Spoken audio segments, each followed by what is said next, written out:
Hey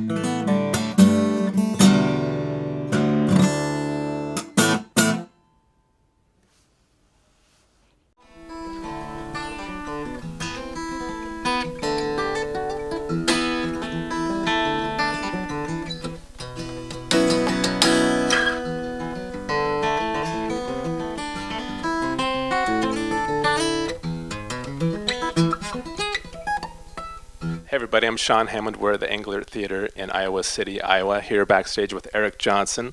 How's it going, Eric? Good, man. How are you? Good to see you. Yeah. So you're here on the Acoustic Masters tour. So why don't you tell us a little bit about how the tour's been going? You've done about 5 shows so far. It's going great. I'm really happy to be out with Andy and Pepino. It just happened these guys were available, so we decided why don't we all three get together and do this little, trio acoustic tour. So we all play like a little set, and at the end of the night we play a few pieces together. Cool. How many songs are you playing? I think I play about 8 or 9 pieces, maybe 10, and then they come out and join me, and we play a few together as well. I'm pretty much doing the same set every night, and it's really different music than I do on the electric thing. It's a lot. I've actually gotten 3 songs recorded for an acoustic record, which I hope to finish up next year.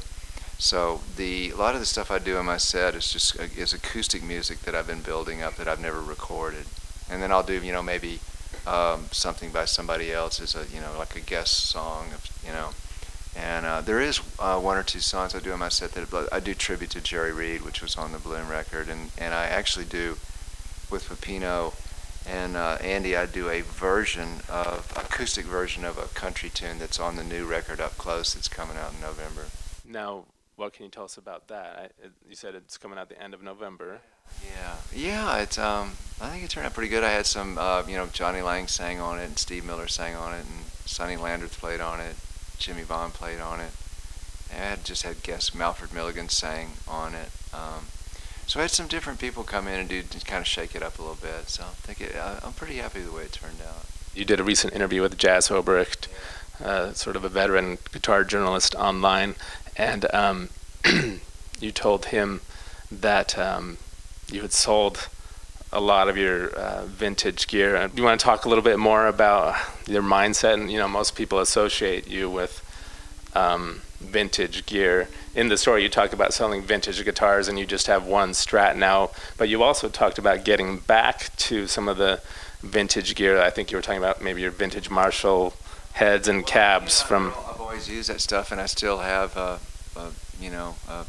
number of those pieces that I use. I'm just kind of trying to get it down to stuff that really works for me, and it's all subjective, what works for somebody else, and it also depends on the other pieces. They're all, what kind of thing you put together. So something that might not work for me works perfectly for somebody else, and vice versa. And I'm just trying to kind of consolidate it down to stuff that really is musically workable for me, because I just trying to create more space, and not it's just to be loaded down with a bunch of stuff that sort of works, but it's kind of cool, so you don't want to get rid of it. But every time you play through it, it's like, this isn't really doing it for me. I think at the end of the day, for me, being a musician, and I think it's great, be a collector. I mean, there's nothing wrong with the stock markets, nothing wrong with collecting guitars or collecting, fans or, chimpanzees or I don't know, whatever.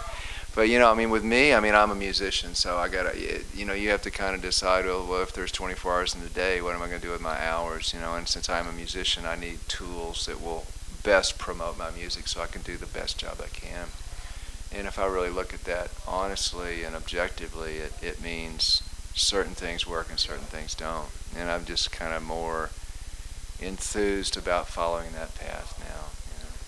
One of the things that struck me about that recent interview that I was reading online is, most people who know know that, your album Tones is where things you first really came on the scene, but then with Avia Musicom and Cliffs of Dover and everything, and just your career skyrocketed from that point. And in this interview, you mentioned that you were going back to some of the gear you used for that album, Avia Musicom. I think you said going back to some of the heads and cabinets or something. Is that right? Yeah, which is, I really never really left it, but it's just the way I did it. It's like where the way I set my pedal board up in the old days was I had some of the stuff in a kind of a rack shelf thing behind the cabinet, you know. And the other day I thought, what's up with, you know, because then, you know, the last years I've been putting everything on the floor. And so just for the heck of it, I put everything kind of in a rack. I put some of the stuff in a rack behind the cabinet, and some of the stuff on the pedal board, sort of like I used to do. And interestingly enough, it just sounded, it was like, oh, that sounds better. So some of the stuff wants to live behind the amp, some of the stuff wants to be on a pedal board. And you know, it's like I just pulled out some of the original speakers in my old Marshall cabinets and put some of those 80 watts back in, because I used to use those and got away from them, and now I realize, well, that's kind of me. You know, what trying to find the stuff that resonates with my signature. You know, Celestion 80 watts. Actually, they're no good. They're no good. Send them all to me. I'll give you that. Yeah, you wouldn't like them. Oh. As opposed to like vintage 30s or something. What do you like more about the 80 watts? I don't know. They just, for a lead tone, they do this thing that's really cool. But, now, I don't want to talk all about that. Obviously, you're on this Acoustic Masters tour. Do you want to tell us about the guitars you brought with you here? It was 3 guitars, right? yeah, I brought I have a signature Cutaway Martin that I've, you know, been using. I've been using that a bunch, and that was a guitar that Ian Martin did. Ian Martin? Martin and I. Did you ever see that Broadway Ian King?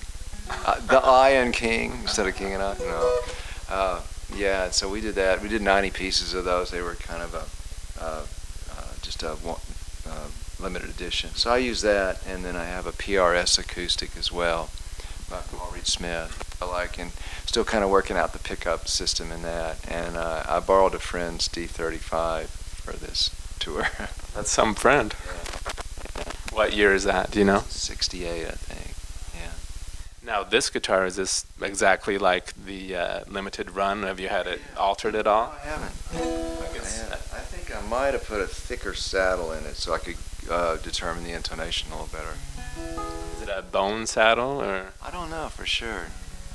I can see inside the sound hole here that you've got a mic in there, right? Yeah, and I'm not really using that anymore. I'm just using the preamp. Yeah, the piezo thing is what I'm doing. I'm not crazy about the piezo systems, but I do like, you know, what the stuff Fishman makes, and I've been using this.